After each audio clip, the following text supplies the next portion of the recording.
One of the 8 people that watches my videos, then you know that I've put $100 on every single fight at UFC Fight Night. Figueiredo versus Purian. And this is the results. We immediately start off with Nikolas Motta versus this other dude whose name I am Maheshate. He loses the fight, doesn't do... I mean, he has big reach to him. But then Motta, being a fat flyweight, he looked like... This was a lightweight fight, believe it or not. Ended up closing the gap. And honestly, the blitzes from Motta was here.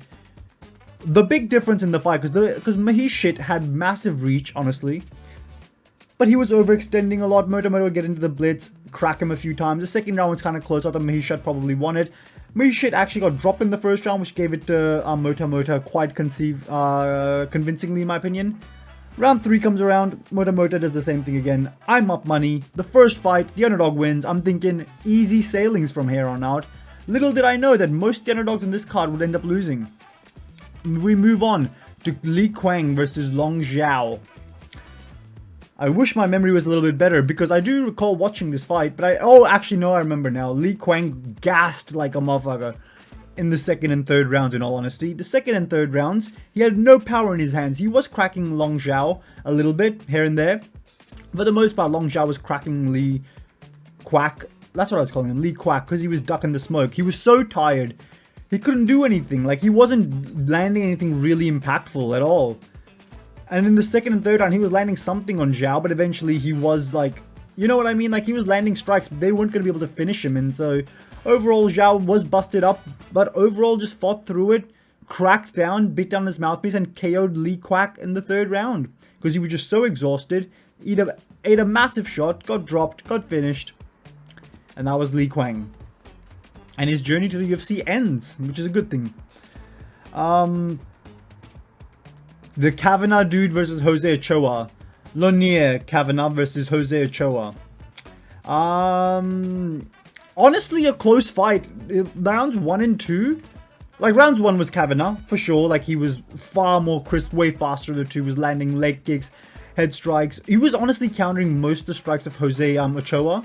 Like, in the first round, for sure. Ochoa was throwing some jabs here and there, and Kavanagh was just way quicker. Was just catching him every time Ochoa would throw a leg kick. Kavanagh would catch him. I like that Ochoa was very confident of this fight. Like, he was doing that thing where Kavanagh goes to punch him in the face, and he just does the, like, looks away, like, looks with the punch, you know what I mean? So that was good. 2 thumbs up to that. Overall, though, honestly, Jose Ochoa wins the second round, in my opinion. I did think he did enough to win the second round, because there was some, I think he kind of dropped Kavanagh in the second round, and bro, my memory's so bad. But I remember he finished the round, like, kind of controlling Kavanagh, was on his back, somewhat, for majority of the round. So I thought he won the second. In the third round, Ochoa just, for some weird reason, decides not to go at it at all. Kavanagh himself is gassed. All he's doing is circling around and just landing pitter-patter shots here and there, just to out-volume him. Ochoa in every exchange seemed like he could get the better of Kavanagh and do some real damage, but for some reason, he was throwing one-strike combinations, so not even combinations, just one single strikes, and Kavanagh just kept circling out and out. And if you're looking at the screen, look at the bottom of your screen. The profits by now have gone to the negatives, because the underdogs are just throwing fights. The guy before got gassed, Ochoa didn't want the win, and towards the end of the third round, Kavanagh lands one spinning kick to the face of Ochoa, which doesn't do too much damage, but it's definitely the most impactful strike of the entire fight. And for that reason, Kavanagh wins the round, I thought, and 2-1 to Kavanagh, and Ochoa was just fine losing. At the end, he brought out a picture of his family, he was showing it to the cameras. Fuck off, your family can starve. I don't get why he didn't go for it. If he was really that caring about his family and he's such a provider, why didn't you go for it, you dickhead? Anyway, now I'm in the negatives. And then we got to Carlos Hernandez versus Tumende. Honestly, Carlos Hernandez, smart. Most Asian fighters aren't the best wrestlers for some reason. Hernandez mixed in the wrestling, was pretty good with it. Honestly, Tumende. I swear to God, his wrestling was better than he was letting on, because he looked way stronger and bigger than Hernandez. And at one point, I swear to God, Hernandez just kind of like had him in the clinch. Was going for a takedown, don't get me wrong. It looked like Tumende had perfectly defended the takedown, but then after a while, he just fell down on his back. I was just so confused how this was happening. But anyway, it ended up being a close fight. I actually, do I lead in Tumende, to be honest? I don't know. Like, it was pretty close overall. My memory's a bit shoddy. Like, I was watching these fights and having a few booze. But, you know, Hernandez as well. Hernandez mixes in the wrestling. The striking was decent. In the third round, again, Tumende doesn't do anything, doesn't go for anything, doesn't put the pressure on, doesn't want to win the fight. He knows he's losing and then doesn't do anything. But this is one of those fights where I kind of thought, to be honest, I thought this could have gone either way. I think it was a split decision and ended up being. I thought Tumende had a good chance of winning the fight.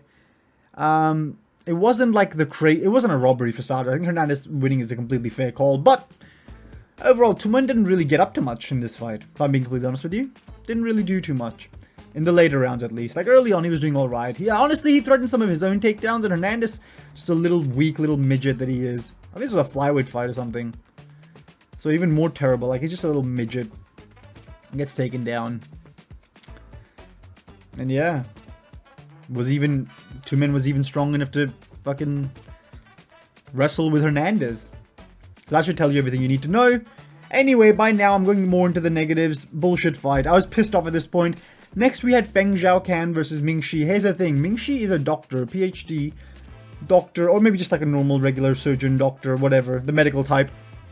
I was just saying the entire fight, okay, at least she has something to go back to. Like, the fighters before her, they were just throwing fights towards the end of the third round, not going at it, going hard or anything. At least, like, she has a backup plan. But even then, she was going for it. She was pushing the pressure. She was trying her best. She was mixing in the wrestling. She was trying to take down Xiaocan. Xiaocan was way bigger than her. So she had a massive disadvantage. Ming looks like an atom weight. And, Xiaocan won the first round. She reversed a takedown. Got on top. Got herself on top. And was threatening Ming the entire round. Second round, just pieces up Ming. Third round comes around. And Ming out of absolutely nowhere. Because you know how women's fighters aren't the most skillful. Whenever they're in exchange, they close their eyes. Feng was throwing a combination, closes her eyes as Ming was throwing a jab. She immediately follows up with a head kick, which Feng does not see coming whatsoever. And this was probably the highlight of the card, or maybe the lowlight, depending on if you're like a family member of Xiaocan. But Xiaocan hits this head kick, and I'm telling you what, she goes down like a sack of shit. Like, I mean, this was some WWE stuff. Like, you know when they put the chair around the wrestler and the other wrestler just, like, jumps on their neck, like, crushing it? That's what just basically happened, because Xiaocan, for the entire time, she did not come back to consciousness. She was out cold. The stretcher was brought out, a neck brace was put on Xiaocan, and she was taken away in one of those stretchers that you see in WWE. And she didn't respond, and I thought we might have seen the first ever DEATH in the UFC's history, which was kind of crazy. But it was insane. It's probably the knockout of the year. My knockout of the year, one of the craziest moments of the year, to be honest. Just the fact what happened. And it happened in the women's fight. It's kind of crazy to think, but the underdog won. This was the story of the night. The underdogs weren't winning often, but the ones that were winning, huge underdogs, as you'll see later on. But now I'm back in the profits. But not for long, though. Kiru Sahota, shit. First round, fight begins. They get into some exchanges. So Sahota's looking awkward as all hell. Like, you know how Nate Diaz sometimes get into some exchanges, turns away from his opponent, points his ass at them, and then just runs away. Sahota was doing that. He looked like a long, tall, fucking loser, honestly. Just a big, tall loser. And then he got his,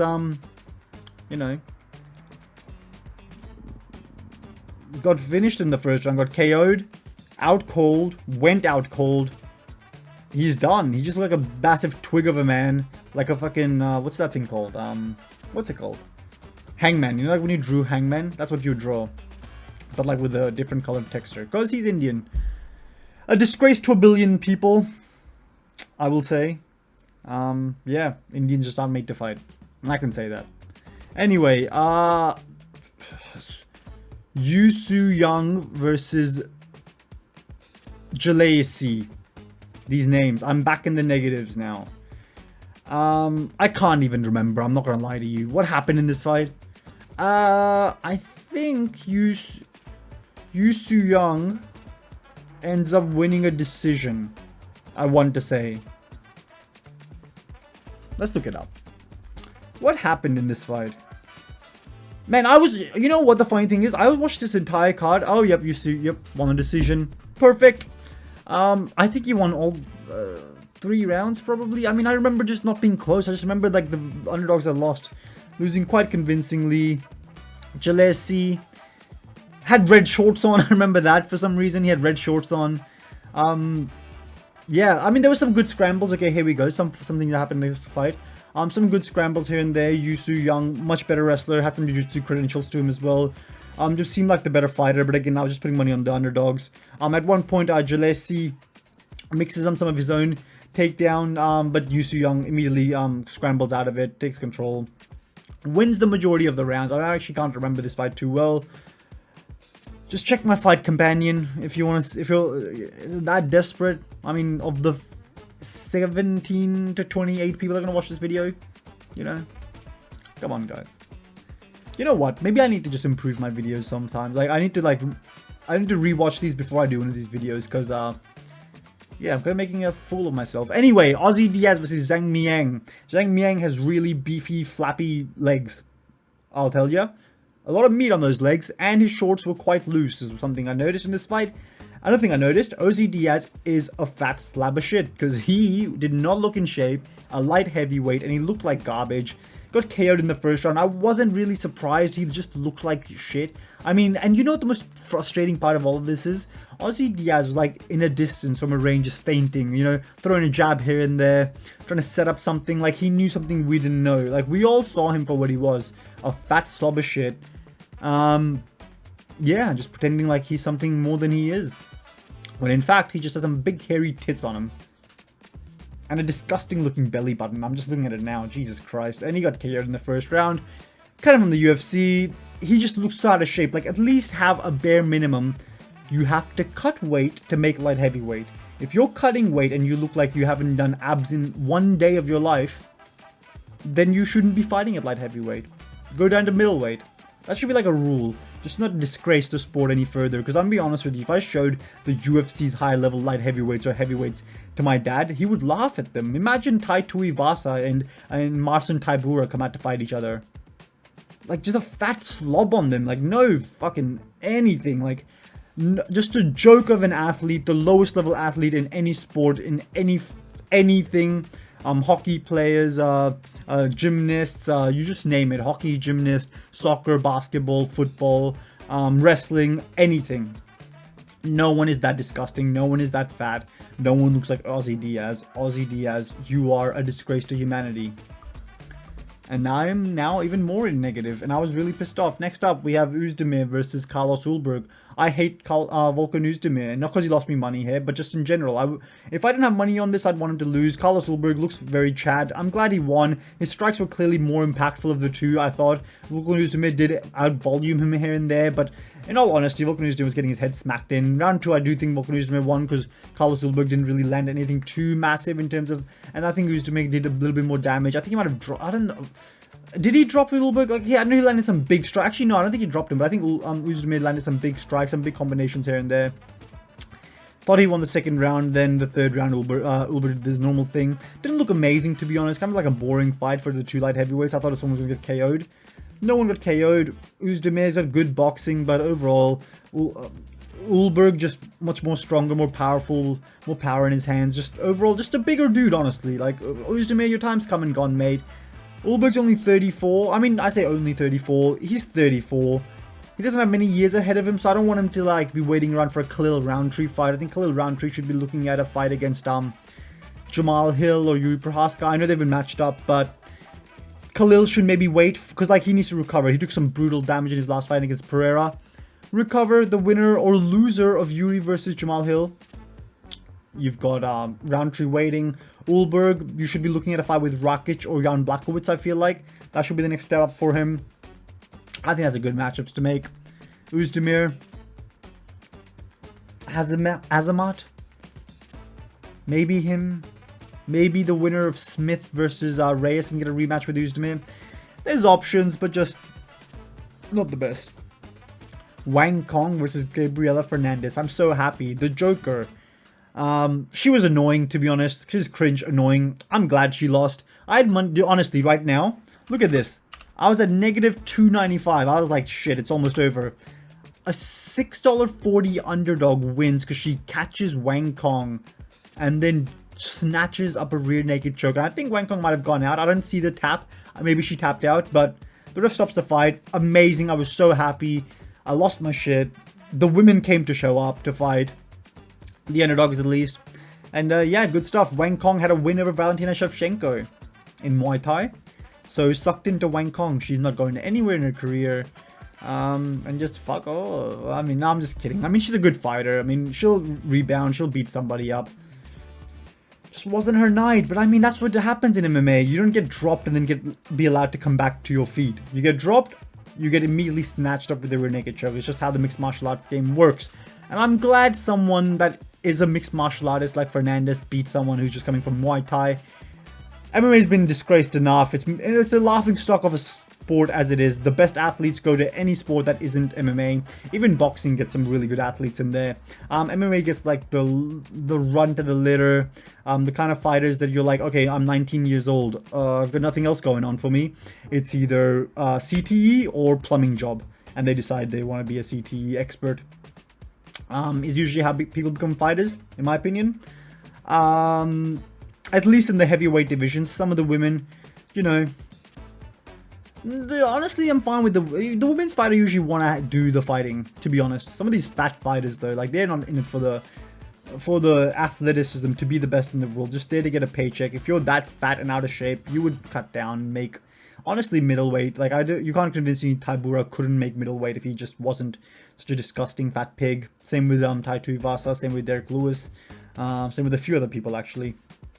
That's my thoughts. Anyway, Quang, the hype train has been derailed.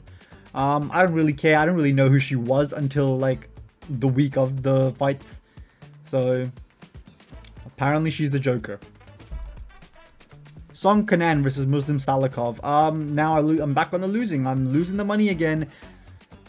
All the Asian fighters, man. I don't know what it is in the entire continent of Asia just does not produce high-level fighters. There's something weird about it. And Muslim Salikov at the age of 40 wheel kick KOs Song Kanan, gets his second or something fourth. I think he's at 4 now in his career. Wheel kick KOs. Good on him.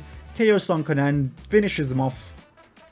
Good on him. Song Kanan gets finished, and Muslim Salikov at the age of 40, closer to death than he is to a title shot, gets a win. He's got a clapped hairline. He looks like he's 60.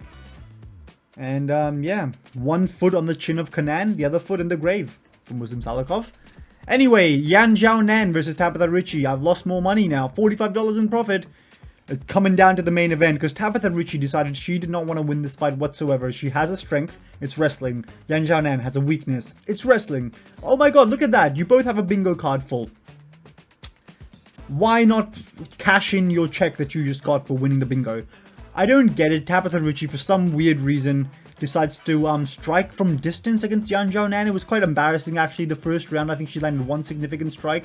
Complete embarrassment. Doesn't do anything of real significance. From a distance, she's throwing, like, honestly, she's throwing some head kicks, which were, like, this far apart from her head. Like, literally, she didn't move in for the head kick or catch Yan Xiaonan moving towards her. They were both standing each other, staring at each other from a distance. Tabitha Ricci throws a head kick while they're at range, and obviously the head kick doesn't even come close to landing. Absolutely disgraceful. Loses every single round. Does try to mix in the wrestling here and there, but for the most part was getting not really, like once a round, really. She went for one takedown attempt like a round in the second and third round. Looked like shit the whole time. On the feet, Yan Xiaonan was way more crisp, way faster, just pieced her up the whole time. Didn't come close to finishing her. Kind of a boring fight, to be honest, considering it was the co-main event. Yeah, Tabitha Ricci threw the fight. She was ranked number 10. She is a baddie. She's got a fatty. So she's got that going for her. But, you know, Yan Xiaonan kind of saves the Asian card by being one of the only Asians to get a win. Weili Zhang was in the crowd. Looking more... I don't know why she just keeps wanting to make herself look more like a boy. But anyway, Tabitha Ricci sold. I thought she was like the underdog of the card. Like the lock of the card, I suppose, and no, she completely sold, didn't mix in the wrestling whatsoever, and when she tried to, had no success, because Yan Xiaonan was like, oh my god, you're shooting at me from 3 feet away, I can clearly see this coming, let me stuff this. And that's what happened throughout the entire fight. Petr Yan versus Deiveson Figueiredo, round 1 starts. Now, I end the card on a negative, as you can clearly see. $100, Figueiredo in the first round gets a takedown on Petr Yan, uses his strength. good stuff. Pyongyang, although, does... Sorry, Deiveson Figueiredo gets the back of Pyongyang. He's looking for a submission. Pyongyang reverses out of it, flips forward. And overall just controls Deiveson Figueiredo for the rest of the round. That's just what he does. Wins the first round. Second and third round. For the most part, Pyongyang just pieces up Deiveson Figueiredo. Just pieces him up from a distance. Figueiredo is not really throwing the most amount of, like, volume of strikes, I would say. Not the highest volume of strikes. Pyongyang kind of was getting the better of him. Kind of looked like he was wobbled. Figueiredo at one point in the second round looked better than him. Out-volumed him clearly. Went low with the leg kicks, went high with the head kicks, and then just overall the boxing was just way crisper. Was catching him with elbows. There was a lot of knees that Pyongyang was throwing as well throughout the fight, trying to land on his head. In the clinch, Pyongyang was getting the best of him, like in every single exchange, like the tight clinch and all that stuff. His boxing was just far superior to Deiveson Figueiredo's. But even then, he clearly wins the second. The third round comes around. Pyongyang just picks up the pace, adds more volume onto it. Bit more crisp to his shots. He's like really twisting his punches at this point. Piecing up Figueiredo. Fourth round. This is probably the only round I gave to Figueiredo. In this round, Figueiredo kind of, like, he didn't really drop Jan, but he kind of did. Like, Jan, like, loses balance and, like, falls backwards, but he gets immediately back up. So I don't know if he actually got dropped. Probably just lost his balance while taking a really hard shot. It was the most impactful shot of the fight. Pyongyang, though, later on in the same round, fires back. It's the same story. Deiveson Figueiredo has not got the high enough volume to be competing with Pyongyang. Has power, but honestly at bantamweight the other fighters are too big. Pyongyang's got a granite chin on him. Doesn't get it done. Pyongyang pieces of Figueiredo and pieces them real well. Round 4 is honestly could go either way, but it probably should go to Figueiredo though if you had to pick one, which is kind of weird because more judges had it 50-45. I think all three might have had it 50-45, or maybe one had it 49-46. Weirdness. Fifth round, same stuff. It was actually quite competitive the fifth round as well. Figgy with some good strikes here and there. Pyongyang, though, for the most part, again, technical masterpiece, outstrikes him. Beats up Figueiredo. A very good fight overall, I would say. A good, no, maybe not very, maybe just good. A good fight, good main event. I lose money. Pyongyang seems like one of the best bantamweights in the world, but I'm not sure what's next for him, because right now a Corey rematch makes sense, but I think Sean O'Malley might fight Corey, and Pyongyang versus Sean O'Malley makes sense, but I think he's going to fight Corey, like I said. Maybe Pyongyang is to defend his spot against like a lower ranked dude. Like, who's number 5 right now? Is it...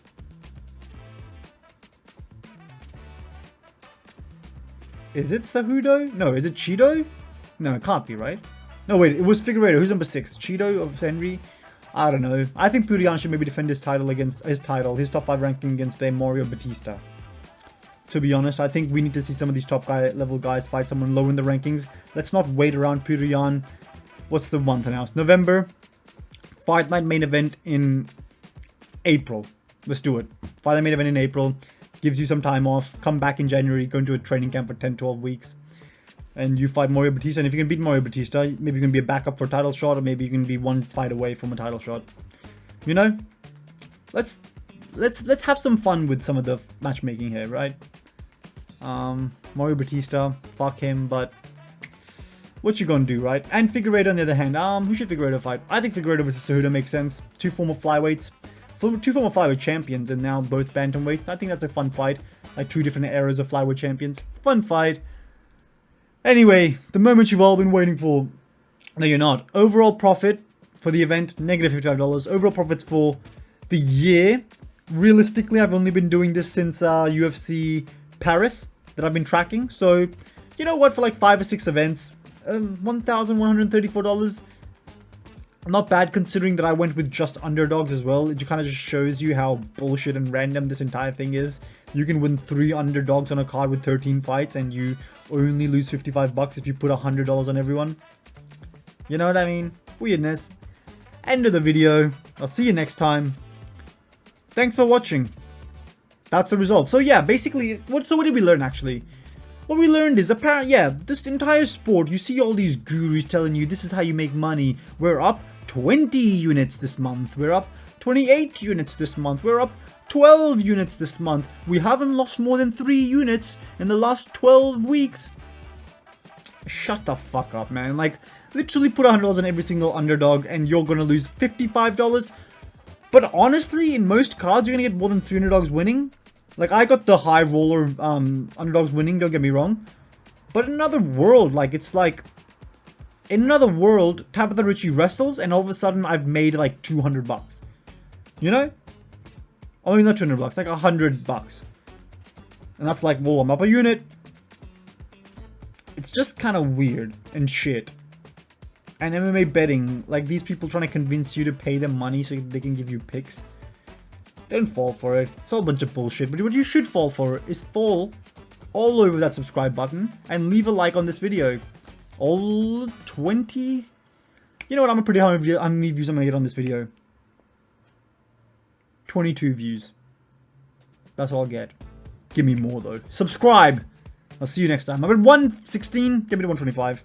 Bye.